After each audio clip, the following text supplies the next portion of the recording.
Hey everyone, my name is Wedge. Guilds of Ravnica Standard is going to be a crazy place, I can tell you that already. With that in mind, today I'm going to show you literally the fastest deck in the entire format. We're talking an aggro strategy that is so low to the ground, goes under most other aggro decks, goes under control, mid-range, everything. This deck is like the Roadrunner from those old cartoons, except if you gave the Roadrunner steroids and rocket legs. That's right, this is a competitive budget Goblin deck tech in Standard. What a world we live in. I'll be showing you all the prices of each card to prove just how cheap it is, and if you want to see the deck list in full or purchase any of the cards for pennies on the dollar, you can click the first link in the description. I do hope you enjoyed the video, and if you do, remember hit that like button, helps out a lot. Like button.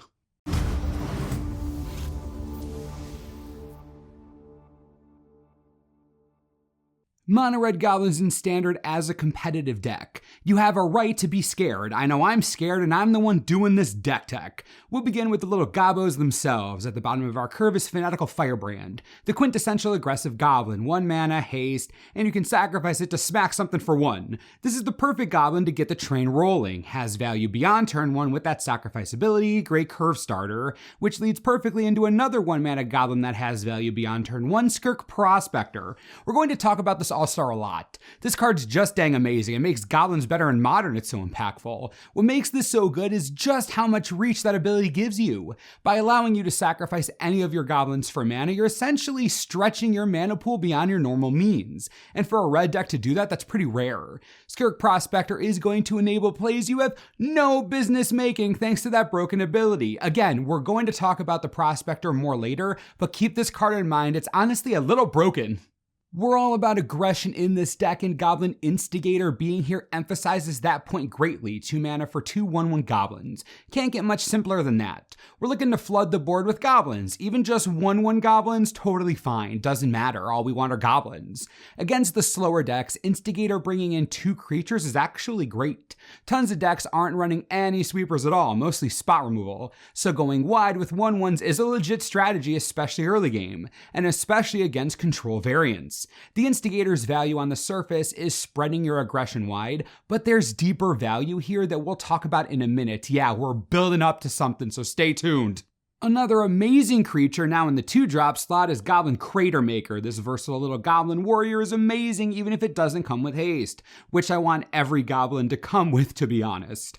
Anyways, the Cratermaker is 3 cards in 1. It's a 2/2 goblin for 2, it's also a shock, and it's also a removal spell for artifacts. A lot going on with this one little card. A bunch of utility for a simple 2 mana goblin. It's hard to ignore that in a deck that usually exists solely to smash face. This is some decent removal and disruption, something goblins don't necessarily see all that often, so it's a great include. We wouldn't be able to run a goblin deck in this standard without talking about Goblin Chainwhirler. I'm sure you're sick of hearing about him, but I can't avoid it. This is probably the best card in Standard right now. Goblin Chainwhirler is a true all-star and will be played in Standard until the moment he leaves the format. And with that being true, how could we not include him in a goblin deck, as he is a goblin? 3 mana for a 3/3 goblin with first strike is real dangerous, and that trigger, oof, makes any 2 toughness creature trade with our 1/1s in combat if they want to block, puts pressure on our opponent to make tough choices. It's everything we want out of a turn 3 play, lots of added pressure, tough to deal with, demands an answer, perfect addition. Goblin Warchief is always good. It's as simple as that. Goblin Warchief is always good. This card's crazy ridiculous. So it makes your goblin spells cheaper. Woo, great, awesome, whatever. We don't even care about that all that much. Goblins you control have haste. That's what matters. That's why the Warchief is in every goblin deck ever. Giving all of your little gobbos haste is probably the strongest thing this deck can do. Making your Instigators live the turn they come down. Chainwhirlers, what a beating, a true beating. Goblin Warchief next to the Chainwhirler is probably the strongest card in this deck right now and necessary for the strategy success. If you're on a Goblin tribal deck in Standard, you have to run Warchief if you want to be successful. No ifs, ands, or buts about it.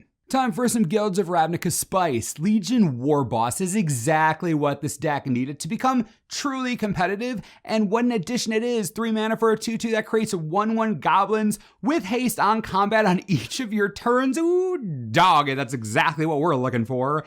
And it mentors. Imagine if this drops when you have the Warchief out. Insanity. It gets haste, swings in right away, mentoring most other goblins you have in this deck. Tons of targets for that. Pumping them up, applying lots of pressure, and adding more goblins to the board. The Warboss basically has to be dealt with right away, because if he isn't, he gets out of control very quickly, takes over the game, and no amount of spot removal will save your opponent. High priority card in this deck for sure. You should definitely be grabbing these while you can.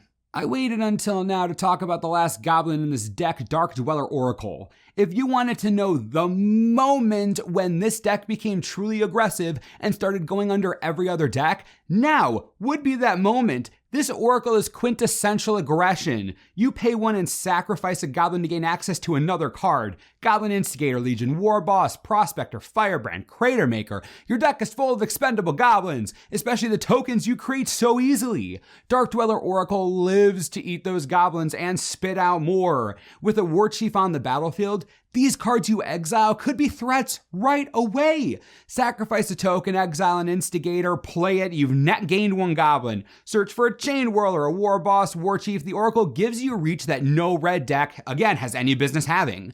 I know this card looks weird, but it's one of the linchpins of the strategy. It gives this pure aggro deck some much needed reach and an answer to spot removal. Opponents unfamiliar with this deck will not see the Oracle coming. You need this card, trust me. This deck is 31 creatures deep. We're running 9 spells, but these 9 spells, they are everything we need. We'll begin with 3 Risk Factor, the new Browbeat from Guilds of Ravnica.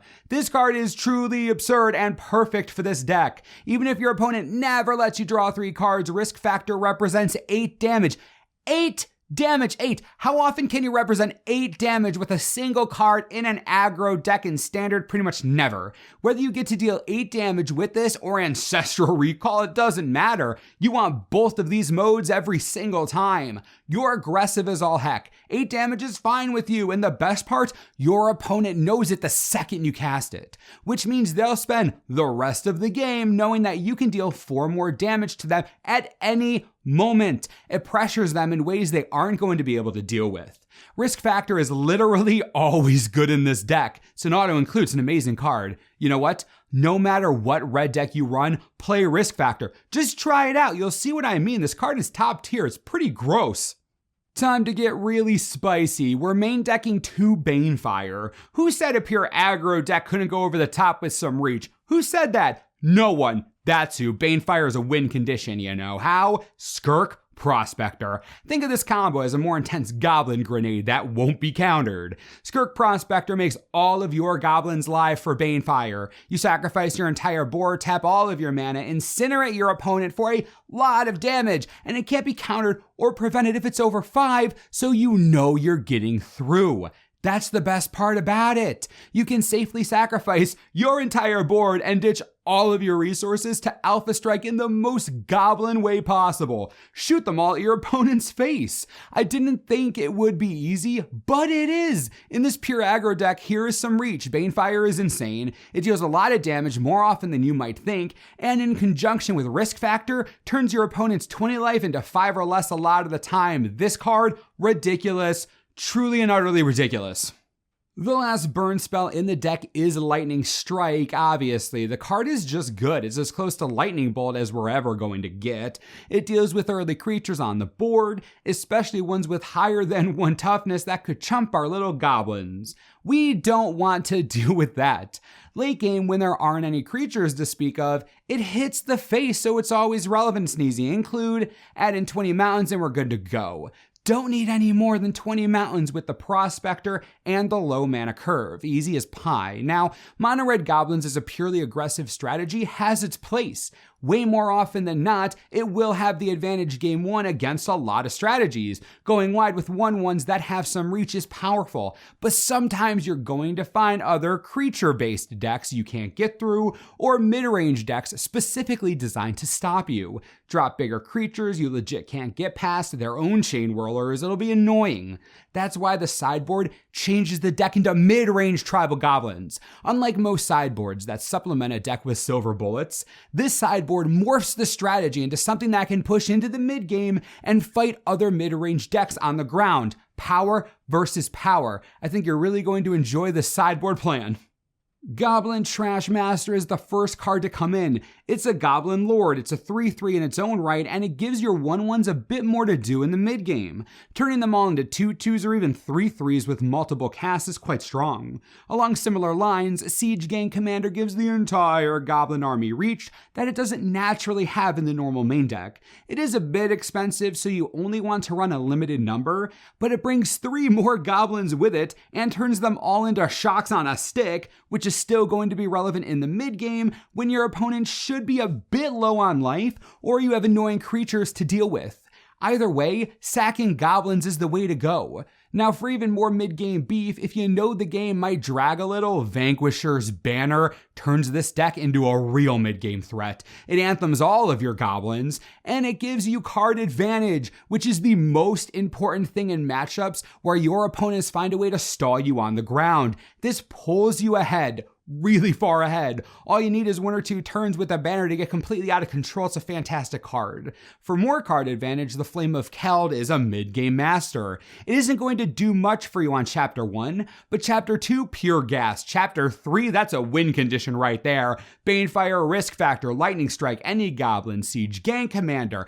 This isn't in the normal main deck because it does take a few turns to get going, but in the slower version of the deck where you need more beef, this is as beefy as you could ever want. Insane post-sideboard card. Unlike most other decks, Mono Red Goblins isn't the type of strategy that requires a sideboard filled with cards against specific strategies. As a matter of fact, there aren't really that many silver bullets for the deck to even run, so why not change the deck if you need to? Show them the true aggro game 1, go all out on that aggro plan, and when they pivot to something that is supposed to stop the true aggro, slow down, apply more pressure over a longer period of time.